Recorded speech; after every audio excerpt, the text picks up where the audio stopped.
ഏകദേശം ഒരു 4-5 വിസിൽ വരുമ്പോൾ ഓഫ് ചെയ്യാം.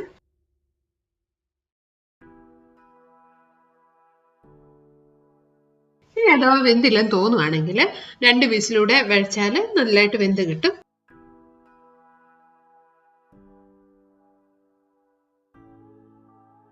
ഗ്രീൻ പീസ് വെന്ത് വരുന്ന ടൈമിൽ കുറച്ച് തേങ്ങയൊന്ന് അരച്ചെടുക്കാം.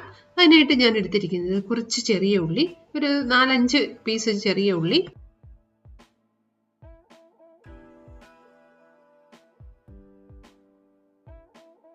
അടുത്തായിട്ട് വേണ്ടത് വലിയ ജീരകം, നമ്മൾ ഇറച്ചി മസാലയിലൊക്കെ ചേർക്കുന്ന പെരിഞ്ജീരകം 1 സ്പൂണാണ്.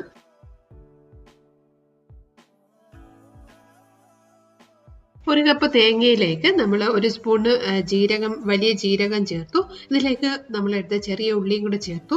ഇനി 1/4 സ്പൂൺ മഞ്ഞൾപ്പൊടിയും കൂടെ ചേർത്തിട്ട് 2 ടേബിൾ സ്പൂൺ വെള്ളം ഒഴിച്ചിട്ട് നല്ല